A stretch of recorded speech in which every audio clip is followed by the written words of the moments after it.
Deus nos criou com a capacidade de sentir emoções. Numa natureza inicialmente perfeita, a mente controlava as emoções, proporcionando beleza e estabilidade, regulando todos os relacionamentos humanos. Biblicamente, as emoções fazem parte da vida humana. Quanto à nossa mente, o ser humano é um ser racional, emocional e espiritual. Só que com o advento do pecado, as emoções ganharam um cunho de irracionalidade, assumindo muitas vezes o controle das atitudes das pessoas. Assim é que a filosofia, a educação, a religião têm se debruçado durante séculos para tentar resolver esse problema. Na lição dessa semana, um estudo para o qual você é bem-vindo nessa hora, nós percebemos que as Escrituras são a mensagem de Deus em linguagem humana.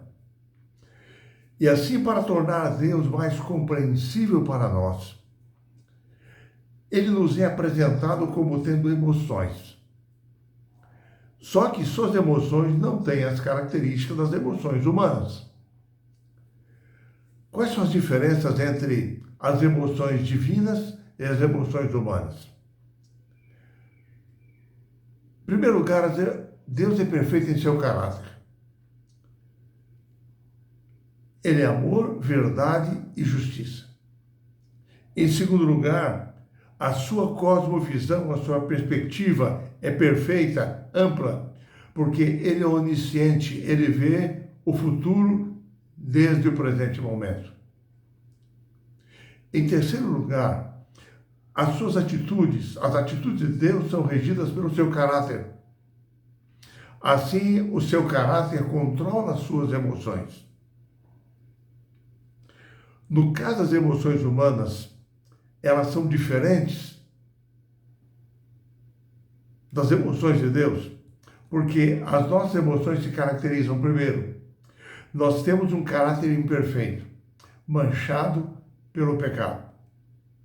Em segundo lugar, a nossa cosmovisão é imperfeita, ela é limitada, parcial, porque ela é influenciada pelas experiências de vida que nós tivemos. Assim, no mundo de pecado, em terceiro lugar, as nossas atitudes são influenciadas pelas nossas emoções, devido ao nosso caráter ainda não santificado.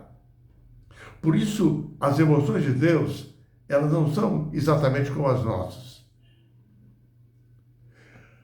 As Escrituras apresentam as emoções de Deus sob diferentes perspectivas, estabelecendo paralelos, fazendo comparações que não sejam compreensíveis, comparando as emoções de Deus com as emoções humanas. Assim, é que a primeira comparação visível para nós é que o amor de Deus, a emoção de Deus, é maior do que o amor de uma mãe para com o seu filho. A emoção que Deus sente para com os seus filhos é maior que a emoção sentida por uma mãe. Talvez essa seja a melhor ilustração bíblica para o cuidado amoroso de Deus e para a sua atenção para com seus filhos, as necessidades do seu povo. Assim, quando nós lemos o texto para memorizar essa semana, nós percebemos Deus dizendo que, ainda que uma mãe se esquecesse dos seus filhos, Ele jamais se esqueceria de nós. O texto em hebraico dá a conotação de que o amor materno, ele resulta do fato de que o filho foi gerado no interior da mãe. Quando esse texto bíblico foi escrito, Israel se queixava de que o Senhor os havia abandonado, os havia esquecido. Assim que, para retratar com maior profundidade o amor de Deus, a ênfase que o Senhor dá nesse texto é que ele estabelece um paralelo comparativo e contrastante entre o amor de Deus e o amor de uma mãe. A mãe não se esquece do seu filho, Mas ainda que isso pudesse ocorrer, mesmo diante da infidelidade do seu povo, Deus jamais se esqueceria do seu povo. Deus não os abandonaria. Deus se compadecia deles.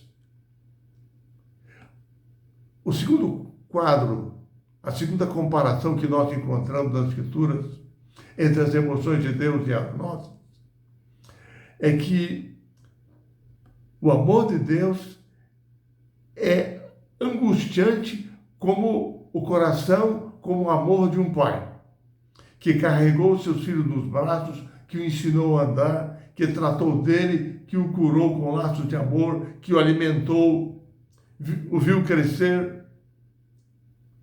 E assim, apesar da fidelidade inabalável de Deus, Israel havia demonstrado repetidamente sua infidelidade, entristecendo ao Senhor, levando-o a executar a sua justiça, levando-os para o exílio. Mas apesar disso, o Senhor afirma que ele estava comovido diante da triste situação do povo. Ele não os abandonaria, não os entregaria nas mãos dos seus inimigos. A terceira comparação que Deus faz entre as suas emoções e as nossas é curiosa. Ele diz que o amor de Deus arde em ciúmes. Mas como assim? Conquanto a palavra ciúme tenha um sentido negativo para nós, sendo considerado como o oposto do amor em 1 Coríntios 13, Paulo se refere em 2 Coríntios 11 a um ciúme que provém de Deus. Um zelo justo de um marido amoroso que busca a fidelidade, um relacionamento exclusivo com a sua esposa. O ciúme de Deus é o resultado de um amor apaixonado de Deus pelo seu povo, porque somente Ele deve ser o nosso Deus. Israel provocou o zelo de Deus, de seu caráter justo, quando seguiu outros ídolos, incitando a ação de Deus contra eles. Assim, as Escrituras apresentam Deus como um cônjuge desprezado, cujo amor não é correspondido. Assim, o ciúme ou o zelo de Deus sempre é justificado em relação à infidelidade e à iniquidade das pessoas. Assim, o ciúme bom, ele provém da justiça de Deus, sem uma conotação negativa como o ciúme humano. É uma paixão justa, apropriada de Deus, para um relacionamento exclusivo com o seu povo. A quarta comparação entre as emoções de Deus e as emoções humanas é feita através da comparação da compaixão de Jesus, a compaixão que ele demonstrou, a diferença entre a sua compaixão e a nossa, mostrando que a compaixão de Jesus representa aquilo que Deus sente por nós. As expressões de profunda emoção, comovente, são usadas no Evangelho para descrever as ações compassivas de Jesus diante dos sofredores. E Jesus não apenas sentia compaixão, ele agia para atender às necessidades das pessoas. Jesus se compadecia das multidões. Ele as via aflitas, exaustas, como ovelhas que não têm pastor. É impressionante como no Novo Testamento o mesmo tipo de imagem é encontrado no Antigo Testamento. É uma imagem representando a compaixão de Deus. E no Novo Testamento ela é manifesta no ministério de Cristo Jesus. Por causa do grande amor com que nos amou, Deus nos entregou o seu Filho para morrer por nós na cruz do Calvário. Deus é apresentado no Novo Testamento como um Pai de misericórdias, Deus de toda a consolação, que busca reunir junto de si os seus filhos, como uma ave procura reunir os seus filhotes para cuidar deles. Assim é que no Novo Testamento, as emoções divinas são exemplificadas em sua forma suprema, através da pessoa de Jesus. Deus se compadece de nós, é tocado pelo sofrimento dos seus filhos. Ele está disposto a nos ouvir, nos oferecer conforto, nos responder. É um Deus compassivo, misericordioso, longânimo e apaixonado.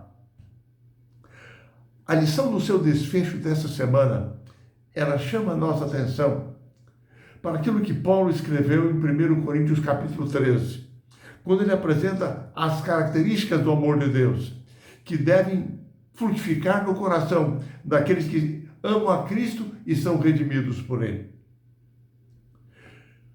A lição nos leva a fazer algumas reflexões quanto a 1 Coríntios capítulo 13. A primeira delas é de que nós buscamos muitas vezes nos relacionar com pessoas que possuem aquilo que é descrito em 1 Coríntios 13. Mas a questão é, com que frequência nós nos esforçamos para nos tornarmos esse tipo de pessoa, descrito em 1 Coríntios 13? A segunda reflexão é, como que você e eu, como que nós podemos, na prática, refletir o amor de Deus em nossa vida? Algumas respostas bíblicas claras são: primeiro, nós não conseguimos por nós mesmos ter essa qualidade de amor, o amor de Jesus, o amor de Deus. Nós não temos o poder para transformar o nosso próprio coração. Segunda resposta bíblica, nós só podemos vivenciar o verdadeiro amor como o fruto da habitação do Espírito Santo. Porque é Ele quem derrama em nosso coração o amor de Cristo, o amor de Deus. Terceira resposta, através da comunhão pessoal com Cristo, o amor dele inunda o nosso coração. Através da adoração, da contemplação, da comunhão com Ele, nós podemos nos tornar semelhantes a Jesus. Quarto lugar, se nós mantivermos comunhão com Jesus, nós expressaremos a compaixão, o amor benevolente de Jesus para com os outros de forma bastante ativa. Enfim, na lição desta semana, nós aprendemos que devemos pedir a Deus que nos dê um novo coração, repleto de amor, puro para com Ele e para com as outras pessoas. Se formos a Ele em simplicidade, em humildade, entregando Ele o nosso coração, a nossa vida, permitindo a ação plena do Espírito Santo em nós poderemos seguir o exemplo de Deus em amor e compaixão para com os outros.